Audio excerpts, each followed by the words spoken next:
Break के बाद एक बार फिर आपका स्वागत है। कहानी कुर्सी की देख रहे हैं आप। इंडियन क्रिकेट टीम के स्टार क्रिकेटर ऋषभ पंत ने सोशल मीडिया पर उत्तराखंड में जमीन खरीदने के लिए सीएम धामी से मदद मांगी है। ऋषभ पंत ने सोशल मीडिया पोस्ट शेयर करते हुए लिखा और उसमें मुख्यमंत्री को टैग भी किया कि उत्तराखंड में जमीन खरीदने में उन्हें दिक्कतें आ रही है। ऋषभ पंत ने कहा कि मैं दिल्ली से उत्तराखंड शिफ्ट होना चाहता हूं और मुझे इसके लिए अच्छी और बड़ी जमीन नहीं मिल रही है जहां मैं रह सकूं। मैं अपने उत्तराखंड से बेहद प्यार करता हूं। सीएम धामी ने पंत को जवाब देते हुए लिखा कि ऋषभ, आप उत्तराखंड के गौरव हैं। अधिकारियों को निर्देश दे दिया कि वो जल्द आपसे संपर्क कर हर संभव सहयोग करेंगे। आपको बता दें कि ऋषभ पंत फिलहाल भारतीय टीम के साथ टेस्ट सीरीज के तहत श्रीलंका दौरे पर हैं। श्रीलंका दौरे पर उन्हें उत्तराखंड में जमीन का ख्याल आया और उन्होंने मुख्यमंत्री को टैग किया। मुख्यमंत्री ने भी तुरंत जवाब दिया, अब जमीन में कोई अड़चन भी नहीं आएगी हर्षवर्धन जी, ये बात तो तय है। गुजारिश और ख्वाहिश तुरंत पूरी हो जाती है अगर निवेदन किसी सेलिब्रिटी का हो, स्टार का हो। नहीं देखिए, पता नहीं वो अचानक कौन सी अवस्था रही होगी ऋषभ पंत जी की कि जो उन्हें मुख्यमंत्री पुष्कर सिंह धामी को ऐसे टैग करके लिखना पड़ा। लेकिन दो चीज़ें हैं इसमें। एक तो ये कि अगर उनको कोई ज़मीन उमीन खरीदनी उरीदनी है तो उनके पास धन धान्य की कमी तो है नहीं। क्रिकेटर वगैरह तो बड़े पैसे वाले होते हैं, तो उसमें सरकार की कोई भूमिका नहीं होती। दूसरा, अगर सरकार तो अपने पैसे से नहीं, मैं वही अड़चने हैं जो ना, अच्छा, किसी को पैसे देके खरीदने में कोई अड़चन आती है क्या? इसको समझिए जरा, ये इस विषय को इतना सामान्य मत समझिए मीनाक्षी जी। अगर अपना पैसा देके खरीदना है तो कोई अड़चन ऋषभ पंत जी को नहीं आएगी, मिल जाएगी जमीन, खरीद लेंगे। सब खरीद ही रहे हैं, इतने प्रोजेक्ट चल रहे हैं, वो पूरा का पूरा प्रोजेक्ट कर सकते हैं। फिर दूसरा आ जाता है कि क्या सरकार ने उनको कोई वादा किया था जो नहीं निभाया? तो ऐसा उसके पोस्ट के जो भाषा है उससे नहीं लग रहा है। नहीं निभाया तो क्या वो सरकार पर अपने सेलिब्रिटी स्टेटस का दबाव बनाकर और सार्वजनिक तौर पर ये कह के वो सोच रहे हैं कि चुनाव उनाव आने वाला है तो थोड़ा दबाव बन जाए, उत्तराखंड का बच्चा है। अरे भाई, ये थोड़ा ना समझ में आने वाली बात है। और ठीक है, दबाव बन गया, धामी जी ने लिख भी दिया कि भाई हो जाएगा, मेरे ऑफिस से फोन चला जाएगा। मेरा बड़ा स्पष्ट मानना है कि जो भी ये सेलिब्रिटी लोग होते हैं, अच्छा उसमें लिखा है उत्तराखंड की सेवा करना चाह रहा हूं, तो भाई क्या जमीन नहीं मिलेगी तो सेवा ही नहीं कर पाओगे? और अभी तक कौन सा, कितने बच्चों को मदद कर दी है, कितने लोगों को लेके गए हैं, कितने लोगों को क्रिकेट में लेके गए, कितने लोगों को दूसरी जगहों पर मदद करा दी। मुझे लगता है ये सामान्य अपने निजी हित का मसला है। भैया, करियर बहुत लंबा नहीं होता है, चलो जब खत्म होगा तो बढ़िया जमीन उन होनी चाहिए, अच्छी एकेडमी खुल जानी चाहिए, पैसे देने वाले लोग आ जाएंगे। सही समय पर सही चोट कर दिए। आइए अगली खबर बताते हैं दर्शकों को। अगली खबर उत्तराखंड की ही है, जहां अगले साल चुनाव है। कांग्रेस सत्ता में वापसी की कोशिश में है।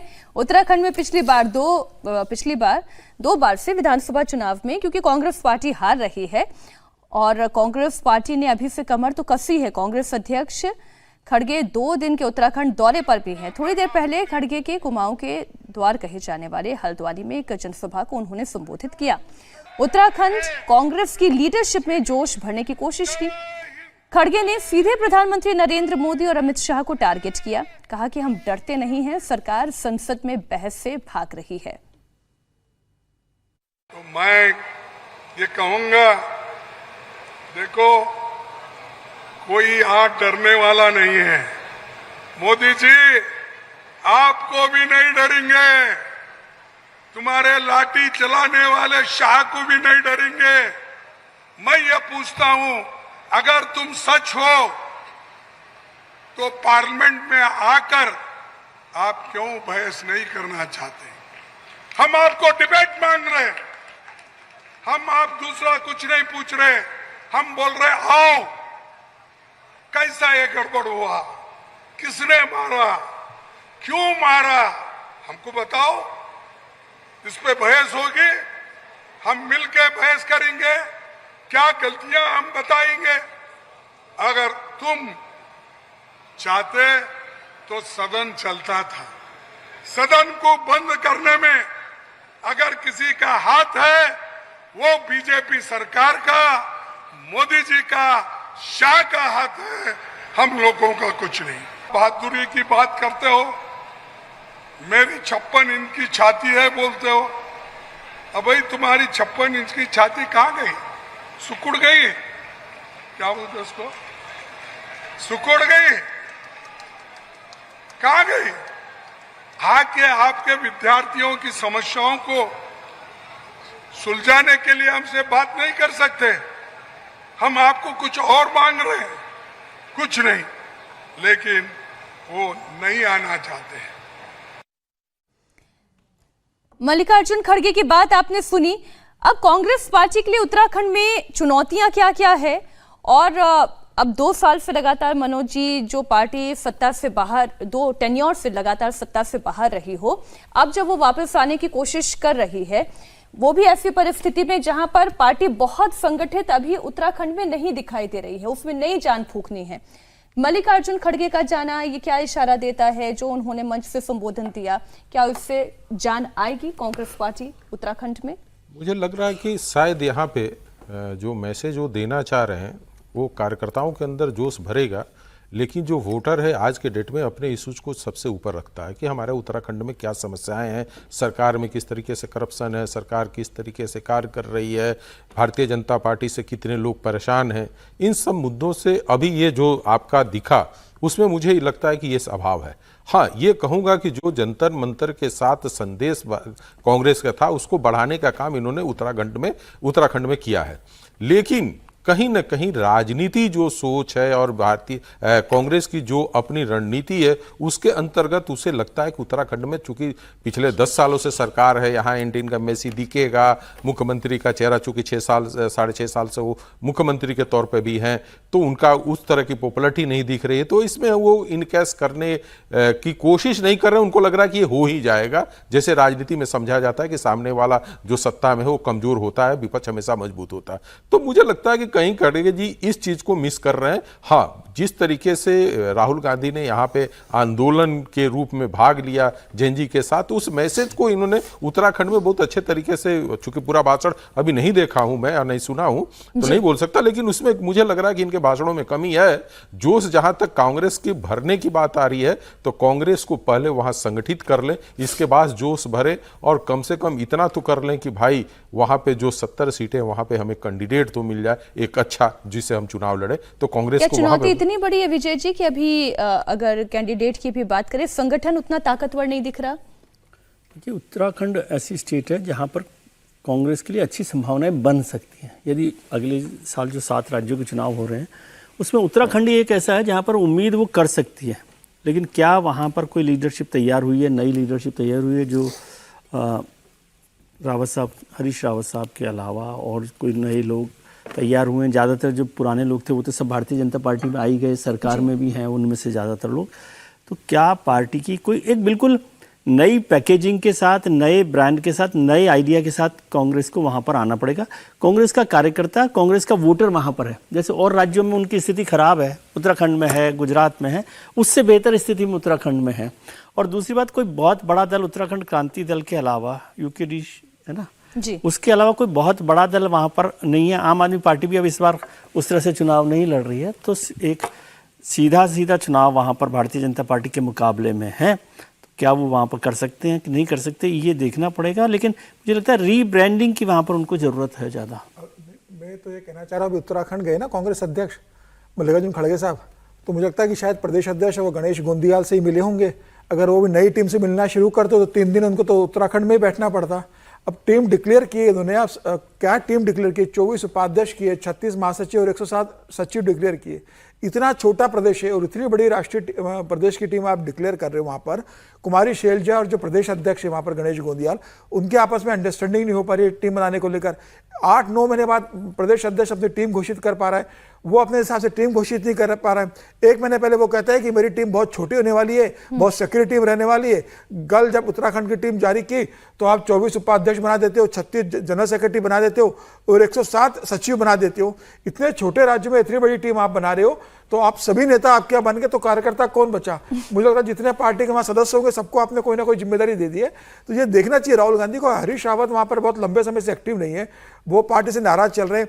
लंबे समय पार्टी के नेता रहे, पुराने लोग चले गए, जो पार्टी के अंदर है वो निष्क्रिय है। गणेश गोंदियाल को बहुत हाथ में आपने ताकत दी नहीं है, तो राजनीति अब वहाँ कैसे करोगे देखने वाली बात होगी। पार्टी वहाँ पर भी आंतरिक संघर्ष से जूझ रही है, आपस में नेताओं में वहाँ पर जिस तरीके से सत्ता संघर्ष हो रहा है, क्या ये पार्टी वहां मिलकर चुनाव लड़ पाएगी, ये देखने वाली बात होगी। अब राहुल गांधी सिर्फ एक गूंज का कार्यक्रम करके आ जाते हैं, मल्लिकार्जुन खड़गे एक कार्यक्रम करके आते हैं, इससे पार्टी वहां मजबूत नहीं होगी। आपको जमीनी स्तर पर काम आप जो करना कहना चाह रहे हैं कि मंच पर खड़े होने वाले नेता ज्यादा हो जाएं और नीचे कार्यकर्ता कम रह जाएं, तो ऐसे तो पार्टी जीत नहीं सकती। नहीं, मतलब इसको ऐसे भी समझिए कि उत्तराखंड में कुल जिले हैं 13। अब गिनती कितनी आपने बता दी थी, मैं तो गुणा कर रहा 13 7 91 सबसे ज्यादा कार्यकर्ता कांग्रेस के वही हैं उत्तराखंड। 170 की टीम है। अब 170 मतलब ये हुआ कि 13 के लिहाज से 13 130 होता है, और मतलब हर जिले में 15 पदाधिकारी हैं प्रदेश के। इनको लेकिन तो फिर भी सर कह रहे हैं कि कार्यकर्ता अच्छे हैं। हो सकता है ना, पर्सनल कांटेक्ट भी तो हो सकता है उससे, घर घर जाके इतने लोग मिल करके। हाँ, ये ठीक है, इस लिहाज से। मुलाकात की बात करेंगे, बात पश्चिम बंगाल की होगी। उत्तराखंड की चर्चा हो गई। पश्चिम बंगाल, आज टीएमसी छोड़कर एनसीपीआई में शामिल 2 सांसदों ने मुख्यमंत्री शुभेंदु अधिकारी से मुलाकात की। सांसद अबू ताहिर खान और खलीलुर रहमान शुभेंदु अधिकारी से मिले। दोनों सांसदों ने एफआईआर के दौरान वोटर लिस्ट से नाम कटने के मुद्दे पर बात की। अबू ताहिर खान और खलीलुर रहमान ने सीएम से कहा कि जिन लोगों को जानकारी का अभाव है उन्हें भी ट्रिब्यूनल में अपील की सुविधा मिलनी चाहिए। साथ ही मस्जिदों से लाउड स्पीकर उतारने के मुद्दे पर भी शुभेंदु अधिकारी के सामने उन्होंने अपनी बात रखी। इससे पहले कल एनसीपीआई सांसदों ने प्रधानमंत्री मोदी से भी मुलाकात की थी। इसमें भी 3 मुस्लिम सांसद शामिल थे। टीएमसी के बागी सांसद सायनी घोष ने प्रधानमंत्री मोदी से मुलाकात के बाद सोशल मीडिया पर तस्वीरें भी साझा की और इसे यादगार लम्हा बताया। और फिर जो म्यूजिक डाला, आप सुने, दंगल दंगल। मैं तो सर गानों की लिरिक्स पे जा रही हूँ। ये हर्षवर्धन जी, भेड़ की हाहाकार के बदले शेर की एक दहाड़ है प्यारे। देखिए, अब क्या ही कहें, सायोनी जी फिल्म वाली इंडस्ट्री से आई हैं, तो ये सब अच्छा लगता है। रील वील में गाने डाल ही देना चाहिए, थोड़ा उससे रीच और थोड़ा इम्पैक्ट थोड़ा ज़्यादा हो जाता है। और बाकी मैं फिर कह रहा हूँ कि ये सब दृश्य देखने में सुंदर लग रहे हैं, लेकिन असली बात क्या है कि जिसके लिए हो रहा है ये, क्या वो परिसीमन बिल पारित हो पाएगा? क्या बंगाल में जो लोग कल तक तृणमूल में थे आज यहाँ आ गए हैं तो उस तरह का प्रभाव डाल पाएंगे? ये मुझे लगता है ज्यादा बड़ा सवाल है। और निश्चित तौर पर रील वगैरह, तो साइनी जी की वो रील भी बड़ी वायरल हुई थी जो उन्होंने पार्लियामेंट में बारिश के वक्त किया था। नहीं अर्जी, तो बड़ा सायनी राजनीतिक रूप से सयानी हो गई है, वो समझ गई है। नहीं, सयानी हो नहीं गई समीर जी, ऐतराज है मेरा। सयानी ही थी, इसीलिए सायोनी थी। समझ गए वो राजनीति का लाभ कहाँ मिलने वाला है, तो वो समझ रही है। जिस तरीके से वीडियो उन्होंने डाला है और चर्चा की है, अब वो पुराने, मुझे लगता है वीडियो डिलीट किए कि अभी उनके है सोशल मीडिया अकाउंट पे, जिस तरीके से उन्होंने पहले। नहीं, उससे लाभ ये होता है कि वो वीडियो से वो वाले अपील हो जाएंगे, नए वाले से ये वाले अपील हो जाएंगे। वक्त रहता नहीं एक जगह टिक कर। राष्ट्र सेवा के लिए जो लोग लगे हुए हैं उस पर आप इस तरह की तंज करते रहते हैं। कहाँ किसने तंज किया? देखिए, राघव चड्ढा भी, जैसे आम आदमी पार्टी ने उनको राष्ट्र के मुद्दों को उठाने नहीं दिया तो इतनी बड़े जोखिम लेकर बीजेपी में आ गए। सायोनी जी भी इसी तरह से, वहां पर उनको मौका नहीं मिल रहा था। ममता जी जो राष्ट्र को, पश्चिम बंगाल को आगे बढ़ाने का मौका नहीं दे सकती, तो वो भी एक बड़ा जोखिम लेकर यहाँ भारतीय जनता पार्टी में आई है। राष्ट्र सेवा हमारे राजनेताओं का प्रथम मंत्र है, आप ये मानते नहीं है? कोई बड़ी भूमिका हो सकती है सायनी घोष की। और अब तो 2047 में विकसित भारत बनाना है। सर देखिए, राघव चड्ढा पे तो आपने इतनी बात की, मैं कह रही हूँ सायनी घोष की कोई बड़ी भूमिका हो सकती है, तो इस पर आपने बता बिल्कुल हो सकती है। और मुझे लगता है भारतीय जनता पार्टी वाले वो अब शिवलिंग पर उनका जो पोस्ट थी उसको भूल गए होंगे, जिसको उन्होंने कहा था कि वो तो हमारा था। सायनी घोष को मुझे लगता है कि महिला मोर्चा में जिम्मेदारी मिलेगी भारतीय जनता पार्टी की सरकार में। मुझे लगता नहीं कि मोदी की कैबिनेट, वो तो मंत्री बनने के लिए प्रयासरत हैं, आप उनको महिला मोर्चा संगठन में उनको जिम्मेदारी मिलेगी, वो भले ही कोशिश करें, सरकार में तो नहीं देखेंगे। संगठन में मुझे लगता है महिला मोर्चा में संगठन में देने से बचना चाहिए। ममता जी ने इनको तुरंत अध्यक्ष बनाया था और तुरंत इधर चली आई, तो बहुत तेज पार्टी शिफ्ट कर दी। सरकार में देने में कोई आपत्ति के साथ ही ममता बाहर हो गई। वैसे भी सरकार में देना ज्यादा बेहतर है, क्योंकि संगठन तो विचार के लिए होता है। बिल्कुल ठीक है। अंतर्राष्ट्रीय खबरों पर बात होगी। मिडिल ईस्ट में जंग के बीच एक बड़ी खबर आ रही है। सऊदी अरब, पाकिस्तान और तुर्की के बीच डिफेंस डील फाइनल हो गई है। सऊदी अरब के मक्का शहर में तीनों देशों के बीच डील पर साइन हो गई। इस डील के बाद किसी एक मेंबर देश पर हमला सभी पर हमला माना जाएगा। वहीं ईरान का भी इस डील पर रिएक्शन आया। ईरान ने यह साफ कहा है कि कागज के टुकड़े से सऊदी अरब को सुरक्षा नहीं मिलेगी। अमेरिका हमला अगर करता है तो इस बीच ईरान लगातार सऊदी में भी अमेरिकी ठिकानों को ही निशाना बनाता रहा है। तो कागज का टुकड़ा है क्या ये एक बड़े खतरे की घंटी है जो ईरान एक इशारा कर रहा है? इस पर चर्चा हम करते हैं। विजय जी, मुस्लिम ब्रदरहुड, एक पाकिस्तान भी तो मुस्लिम ब्रदरहुड कर रहा था, एक ब्रदरहुड डोनाल्ड ट्रंप भी करने की कोशिश कर रहे थे। देखिए, मुस्लिम ब्रदरहुड की कोशिशें लगातार अलग अलग वक्त पर अलग अलग तरीके से होती रही। एक ज़माने में OIC जो चलता था, ऑर्गेनाइजेशन ऑफ इस्लामिक कंट्री, वो भी आज बेमायने हो गई। ये तो सारा जो युद्ध हो रहा है वो तो सारे इस्लामिक कंट्रीज ही हैं, वही लड़ रहे हैं आपस में।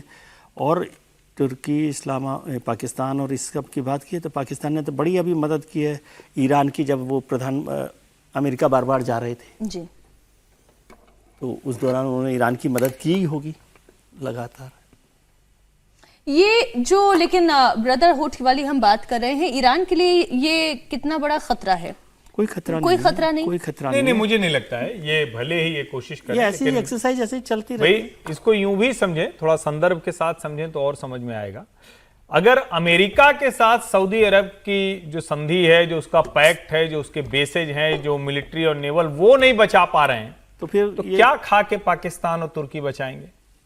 ठीक। मुझे लगता है कि तीनों के अपने अपने हित हैं, उसके लिहाज से उन्होंने एक डील की है और वो उसको। वैसे पाकिस्तान से ईरान का बड़ा आत्मविश्वास बढ़ा है जब से पाकिस्तान ये सोचेगा ना कि भाई भारत से मुझे बचाने के लिए, कम से कम मैं तो बचा नहीं सकता अपने आप को, तो थोड़ी बहुत हाथ तुर्की लगा दे और सऊदी अरब लगा दे। लेकिन पाकिस्तान को पता नहीं कि वो किसी के साथ भी डील कर ले, भारत से तो कोई नहीं बचा सकता। देखिए, तुर्की ने पहले भी ऑपरेशन सिंदूर के समय में भी अपना सब कुछ दिया ही था, लेकिन क्या हुआ, मटिया मेट हो गया।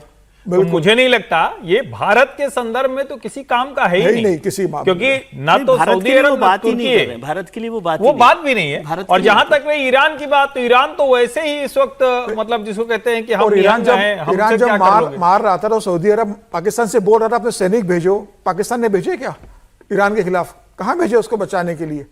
उस समय भी उसकी पिटाई कर रहा था ईरान। तो मुझे लगता है कि कोई कागज में तो जरूर डील कर लिया, आपस में इनके बीच में कोई समझौता नहीं होगा। बात नहीं है, ऐसा चलता रहता है। नहीं, इससे थोड़ा आ जाएगा। वो अंताक्षरी वाला पाकिस्तान को कुछ मिल जाएगा, पाकिस्तान को कुछ मिल जाएगा। और पाकिस्तान से ईरान का आत्मविश्वास बहुत बढ़ा। सऊदी अरब पैसे नहीं मांगेगा अभी, बस इतना है, कुछ समय के लिए मांगना दूर, हो सकता है कुछ मिल जाएगा। ठीक। इधर रूस से तेल खरीदने वाले देशों पर अमेरिका 100% टैरिफ लगाने जा रहा है। इसमें भारत, चीन समेत 5 देश शामिल हैं। 100% तक का टैरिफ जो अमेरिकी सीनेट ने मंजूरी दे दी है। बिल के शुरुआती मसौदे में 500% टैरिफ लगाने का प्रस्ताव था, लेकिन बाद में इसे घटाकर 100% कर दिया। अब इसे अमेरिकी संसद के निचले सदन यानी कि हाउस ऑफ रिप्रेजेंटेटिव्स में भेजा जाएगा। अगर वहां भी बिल पास हो गया तो अमेरिकी राष्ट्रपति को अधिकार भी मिल जाएगा कि वे रूसी सामान के आयात पर 500% तक का टैरिफ लगा सकते हैं।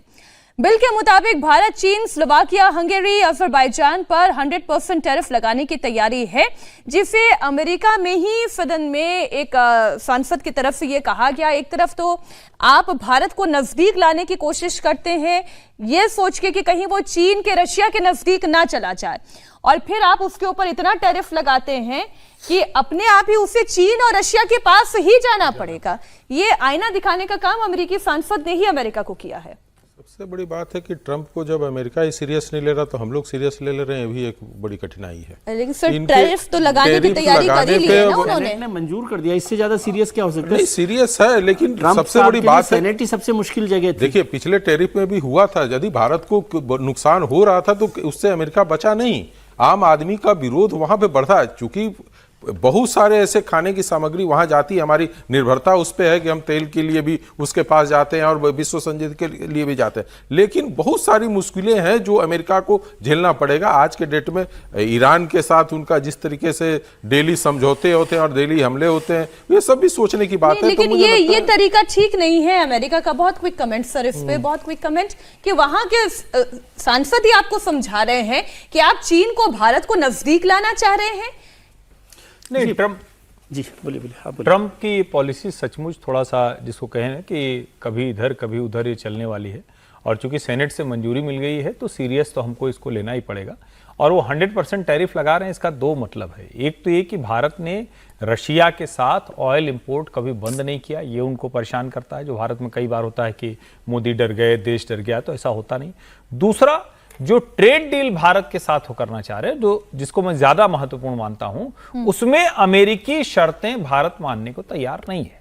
वो ये सोचते हैं कि इस टैरिफ से और इन सब से हम भारत को दबा पाएंगे। लेकिन अभी का जो एक संदर्भ है, एक तो पहले वाला था टैरिफ वाला, जिसके खिलाफ वहां की कोर्ट ने कह दिया कि वापस करिए, जो वहां के मर्चेंट्स हैं, जो कारोबारी हैं। दूसरा, अभी 25 राज्य 25 स्टेट्स ऑफ अमेरिका वो गए हैं, लॉसूट फाइल कर दिया है छोटे बिजनेसमैन के साथ कि ये जो अभी बढ़ा के इन्होंने अलग से टैरिफ लगाया है, जो सेकंड राउंड में लगाया था, उसको भी वापस लिया जाना चाहिए। वो इलीगल है। जो 301 के तहत, अमेरिकी कानून के तहत राष्ट्रपति को शक्तियां हैं, वो उसमें ठीक नहीं। आज कहानी कुर्सी की में चर्चा को हम यहीं विराम देते हैं। आप सभी मेहमानों का बहुत बहुत शुक्रिया, हर्षवर्धन जी, विजय जी, मनोज जी, समीर जी, हमारे साथ जुड़ने के लिए, चर्चा में शामिल होने के लिए।